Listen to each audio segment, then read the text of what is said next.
What's going on? This is My Life in the Shot. I'm your host, Donald Washington. I want to bring 2002. This happened January 7th, 2002 on the 400 block of West 111th Street, all right? His name is 24-year-old Stephon Mack.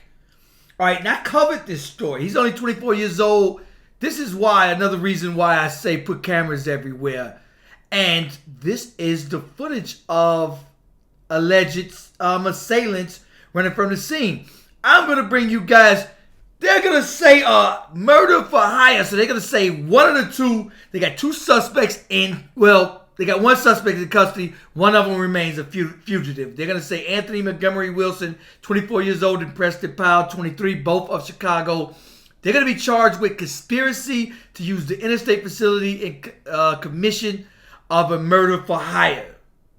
Huh? And that's what I was like, whoa, wait a minute. Check this out, y'all. This happened in Roseland, Southside Chicago, at a youth peace center. Come on, y'all.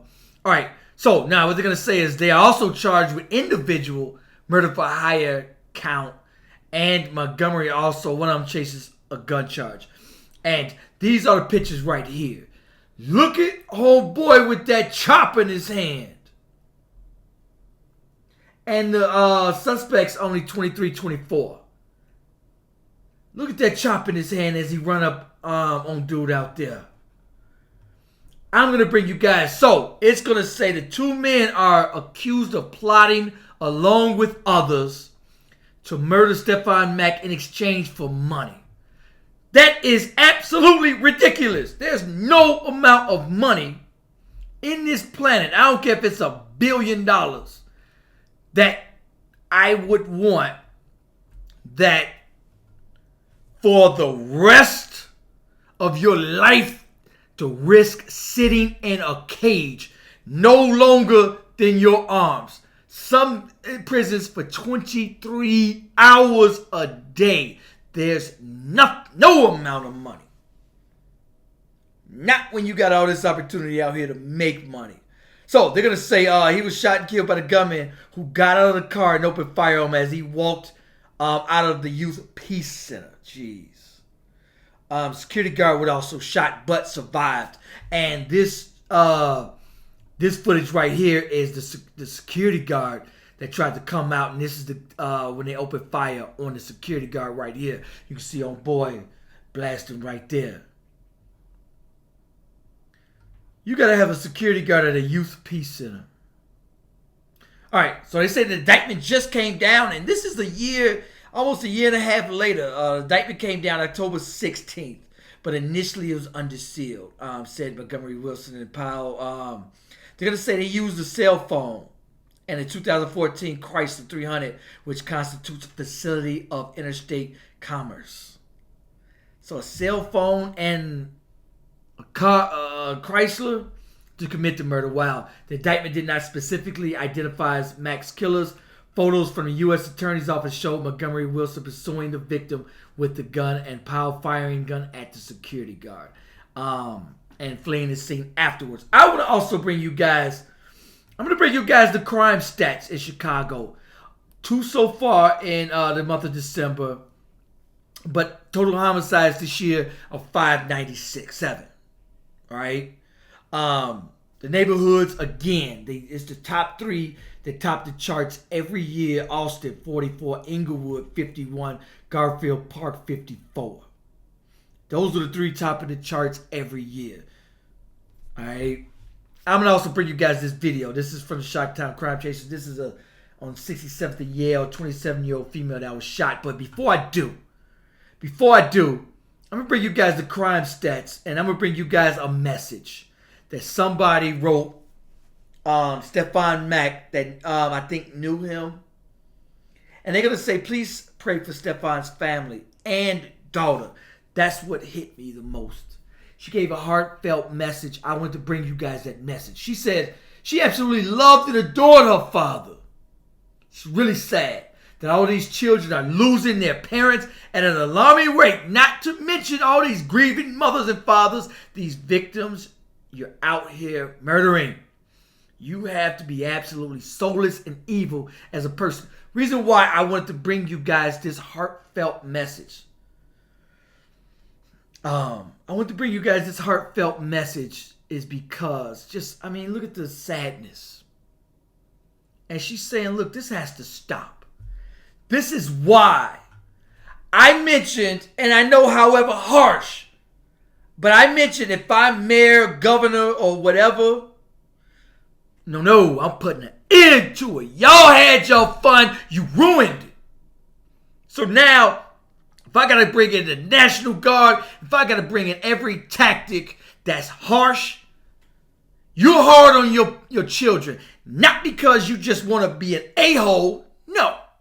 You're harder on your children so they don't go out there and make a mistake. And even whether you don't want them to make a mistake, whether they're the victim or the perpetrator, you don't want either one. Right?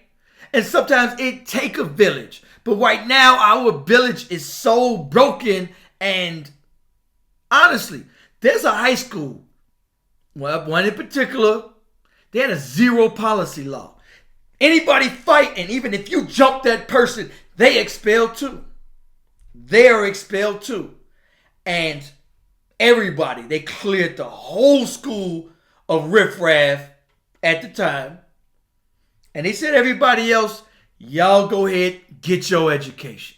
We're going to take all the people that don't want to get an education and want to act a fool. We're going to clear the whole school of them.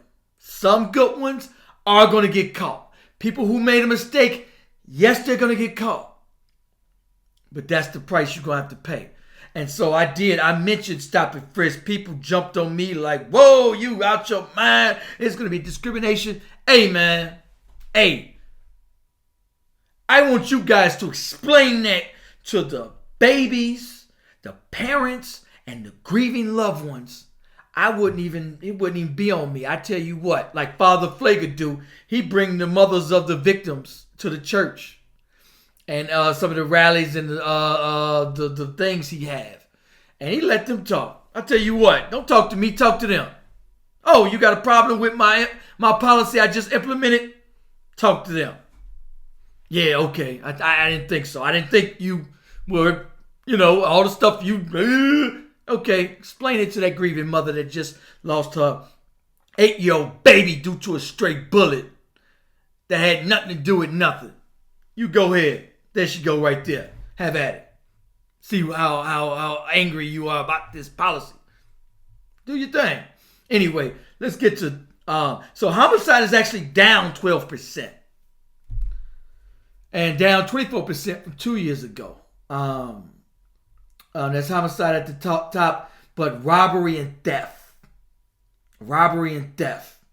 Up. Motor vehicle theft is up 47% from last year at this time.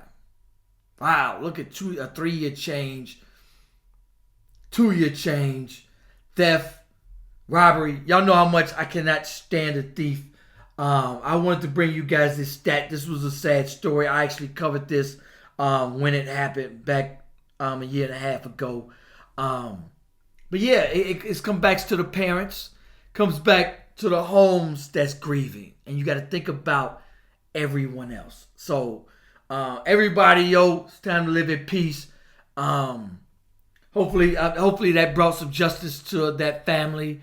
What the Mayor Johnson and them are saying is that we're down so many detectives that are there to solve these crimes and solve these homicides. And so they're making the regular police officers detectives. So